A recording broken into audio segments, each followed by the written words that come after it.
नमस्कार बच्चों, मैं doctor Jitendra Kumar Marothia, associate professor इतिहास विभाग, सम्राट पृथ्वीराज चौहान राजकीय महाविद्यालय अजमेर। बच्चों, हम बात कर रहे हैं द्वितीय वर्ष ऑनर्स और द्वितीय वर्ष कला और राजस्थान के इतिहास की।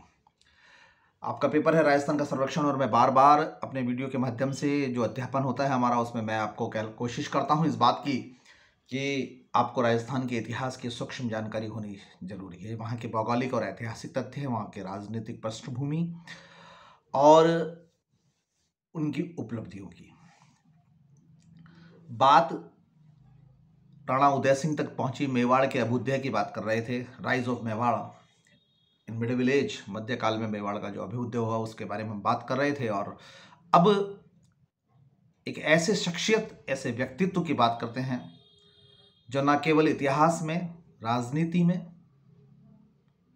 साहित्य में, उपन्यास में बहुत गर्व से, गौरव से अपना नाम अंकित करा सका, महाराणा प्रताप। उदय सिंह की मृत्यु हुई। उदय सिंह के सबसे ज्येष्ठ पुत्र थे। उदय सिंह की एक रानी ने अपने दूसरे पुत्र जगमाल को उदय सिंह के मार्फत राणा स्वीकार कर दिया, बनवा दिया। लेकिन कई सामंत ऐसे थे जिन्होंने कुंभलगढ़ में ही राणा का अभिषेक कर दिया और महाराणा प्रताप मेवाड़ के शासक बने। अब बात आती है महाराणा प्रताप के बाद में किस प्रकार किया जाए। देखिए, ये वह समय है, फरवरी 1572। कुंभलगढ़ में से अपना राजपाट चला रहे हैं। वह कुंभलगढ़ जो महाराणा कुंभा ने बनाया। दूसरी ओर 1562 में राजा महारमल की पुत्री जोधाबाई से अकबर का विवाह होता है और 10 वर्ष में अकबर बहुसंख्यक हिंदुओं की सहानुभूति प्राप्त करने का प्रयास कर रहा है। न केवल सहानुभूति प्राप्त कर रहा है बल्कि अपने प्रशासनिक तौर पर मनसबदारी की नियुक्ति में, राजनीतिक नियुक्तियों में हिंदुओं को उचित स्थान देने का पूरा प्रयास किया जा रहा है। वहीं जो भी राजनीति हिंदू राजा है या राजपूत राजे हैं, उनसे वैवाहिक संबंध स्थापित करना, उनको उच्च मनसब देना, उनको आंतरिक स्वतंत्रता देने का प्रयास करना, कई मापदंडों के आधार पर प्रयास किया जा रहा है। यह वह समय है जब अकबर जोधपुर के विरुद्ध व्यस्त रहता है। 1569 में वे रणथंभौर को विजय प्राप्त कर लेता है और 1573 तक जाते जाते सिवाना की ओर व्यस्त रहता है। 1570 के बाद अकबर मेवाड़ को जीतना तो चाहता था, लेकिन अनुकूल परिस्थितियां नहीं हो पाई। दूसरी ओर जब महाराणा प्रताप आए तो प्रताप को मालूम था कि अकबर साम्राज्यवादी प्रवृत्ति पर चल रहा है। बच्चों, महाराणा प्रताप और अकबर के संबंधों को हम ऐतिहासिक तथ्यों से समझेंगे, लेकिन भावनात्मक विषय भी लेना पड़ेगा। और भावनात्मक इसलिए लेना पड़ेगा कि वह सिसोदिया रक्त कभी यह नहीं चाहता था कि यहाँ की राजकुमारियाँ, सिसोदिया वंश की राजकुमारियाँ मुगल हरम में जाए। वह नहीं चाहता था कि वह महाराणा प्रताप जो 80 किलो का वजन लेकर अपने कंधों पर चलता है, वो सिजदा और पैबास करते हुए मुगल दरबार में जाए। वह महाराणा प्रताप कभी यह नहीं चाहता था कि जो बरसों से सिसोदिया रक्त का तिलक, ताज ऊपर हुआ है, मैं मुगल दरबार में एक जागीरदार के रूप में पेश आए। वह महाराणा प्रताप कभी नहीं यह चाहता था कि जिसके आगे महाराणा लगता है वह अकबर के दरबार में उपस्थित हो और उसके आगे मनसबदार लगे। एक तरफ स्वाभिमान की लड़ाई थी और दूसरी तरफ साम्राज्य विस्तार की आकांक्षा।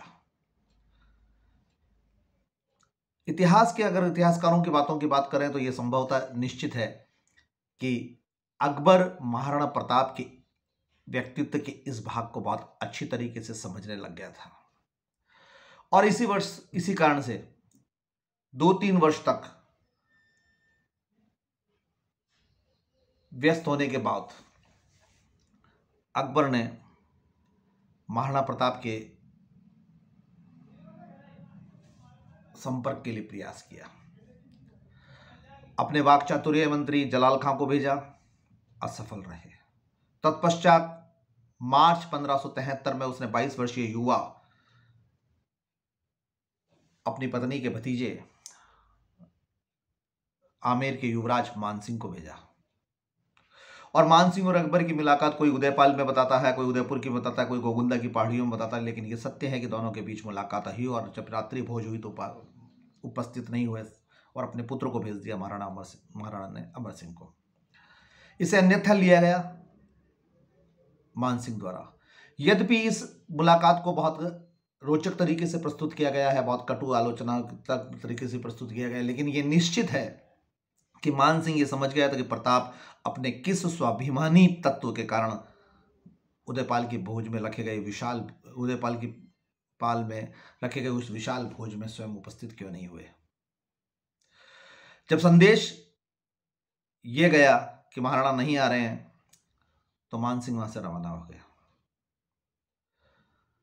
मानसिंह के रवाना होने के बाद में मानसिंह के पास में ये भी संदेश पहुंचा कि सारे बर्तन धुलवाए गए, सारा सामान जो है पूरा जो प्रांगण था, जो भोज का वो जो था, वो सब साफ कराया गया। इसे मानसिंह ने एक संदेश माना और ये संदेश ये था कि आपने मुगलों के साथ संबंध स्थापित कर लिए हैं।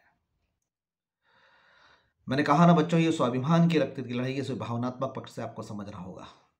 यद्यपि ये इतिहास का एक भाग है, हमारे पाठ्यक्रम का एक हिस्सा है, लेकिन फिर भी हमें इस बात को जानना होगा कि आखिर प्रताप का रक्त इतना। वे जब कभी भी इस बारे में सोचते थे कि वह मुगल दरबार में जाएगा, किस प्रकार जाएगा, एक मनसबदार के रूप में रहेगा, वह घोड़े से उतरेगा जाएगा, उसे कदापि स्वीकार नहीं था। इसलिए उसने भीलों के साथ में समरसता स्थापित की, वहाँ के जंगली आदिवासी जातियों के साथ में समरसता स्थापित की और एक विशाल सेनाओं को इकट्ठा करने का प्रयास किया।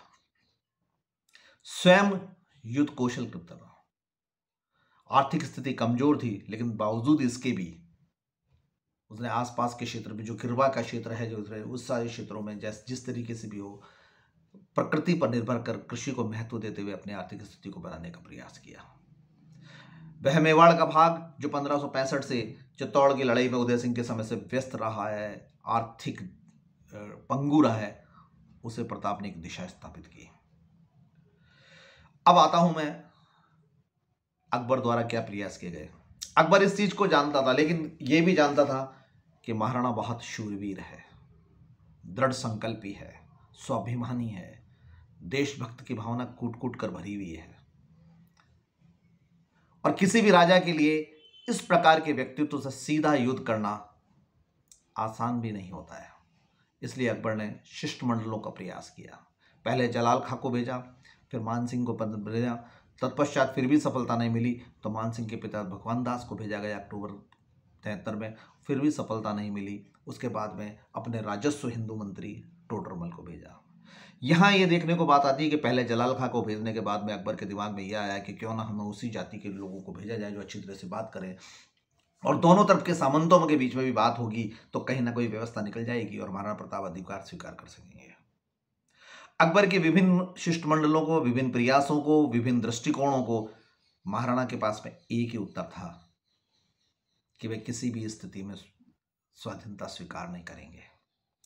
और हर सरल प्रश्न का उत्तर यही था और हर जटिल प्रश्न का उत्तर यही था कि वे युद्ध के मैदान में कभी भी किसी समय में आने को तैयार है।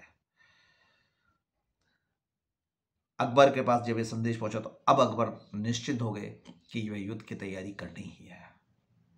1576 में जो हल्दीवाटी का युद्ध हुआ, जिसे कर्नल टॉड ने थर्मोपली कहा गया है, उसके बारे में मैं वर्णन बाद में करूंगा, लेकिन मानसिंह को इस पूरे अभियान का सेनापति बनाया गया। यद्यपि विरोध हुआ, बदायूं जो बहुत कट्टर आलोचक है उन्होंने विरोध भी किया, लेकिन फिर भी अकबर ने दूरदर्शिता निकालते किया और कई हिंदू राजा उसके अधीन थे। मुस्लिम राजाओं की लंबी लाइन थी, मुस्लिम सामंतों के सेनापतियों की लंबी सूची थी और वह सबके सब करते और अकबर मांडलगढ़ पहुंचा। देखिए किस तरीके से आक्रमण किया जाता है। मांडलगढ़ दूसरी तरफ का है रास्ता और मांडलगढ़ पहुंच के वो 2 वर्ष तक विश्राम करा। उसने बहुत शाही सेनाओं का बहुत जबरदस्त तरीके से, एक तरीके से जिसे हम आज की भाषा में कहीं, परेड करने की कोशिश की। और ये परेड, ये प्रदर्शन एक मनोवैज्ञानिक दबाव था महाराणा प्रताप पर कि वह इस शाही सेना को देख ले और इससे होने वाले जबरदस्त विनाशक परिणाम की कल्पना कर ले और अकबर के अधीन आ जाए। जिस दिन महाराणा प्रताप के दिमाग में यह आया था कि वह अकबर के अधीनता स्वीकार नहीं करेंगे, उसी के समानांतर एक बात दिमाग में यह भी आ गई थी कि वह अकबर के साथ कभी भी युद्ध हो सकता है, और जब युद्ध हो सकता है तो युद्ध में दो ही चीजें होती है, या तो पराजय या जय। इस बात को महाराणा बहुत अच्छी तरह समझते थे, इसलिए मानसिंह के इस प्रदर्शन को वह बहुत सहज ले रहे थे, लेकिन सैनिक तैयार है, उन्होंने भी अपनी पूरी कर दी थी। 4 बार के प्रयासों के बाद में अकबर महाराणा की इस जुझारूपन को समझता था, अतः युद्ध के मैदान में उन्होंने खुद स्वयं न उपस्थित होना उचित नहीं समझा, और वह सिवाना के विजय के बाद में नागौर होता बाद पर अजमेर आ गया, और अजमेर में यहाँ उन्होंने अपना डेरा डाल लिया, जो एक संग्रहालय के रूप में है आज, और यहीं से उन्होंने 2 सेनाएं 2 टुकड़ियों में भेजी। मानसिंह के साथ लगातार संपर्क रहा, लेकिन यह निश्चित है कि हल्दी घाटी का युद्ध होना था। हल्दी घाटी का युद्ध किसी ने कहा है कि गोगुंदा की, किसी को खबनौर का युद्ध कहा गया, किसी ने गोगुंदा का युद्ध कहा गया, किसी ने लेकिन बादशाह बाग का युद्ध किया गया। लेकिन ये जरूर है कि मैं आपको जब भौगोलिक संरचना पढ़ाऊंगा आपके हल्दी घाटी के युद्ध के भाग 2 में, तब मैं आपको बताऊंगा कि किस तरीके से कहां पर कितने सेनाओं के साथ में युद्ध हुआ। अकबर की सेनाएं निश्चित रूप से ज्यादा थी, महाराणा सेना की ज्यादा थी। मानसिंह ये चाहता था कि खुले युद्ध में हो, और महाराणा प्रताप ये चाहते थे, क्योंकि उदय सिंह ने, मैंने आपको पिछले अध्याय में बताया था कि छापामार युद्ध पद्धति सिखाई दी थी, तो महाराणा प्रताप ये मानते थे कि ये छापामार पद्धति से युद्ध हो। बस यही थी, महाराणा प्रताप सफल हुए। कुछ एक घटनाक्रम ऐसा हुआ जिसके कारण महाराणा प्रताप को पराजय मिली, लेकिन हल्दी घाटी का युद्ध हम अगले अध्याय में पढ़ेंगे। मैंने महाराणा प्रताप के व्यक्तित्व के बारे में आपको बताया, और अगले वीडियो में कल मैं आपको दूंगा। धन्यवाद।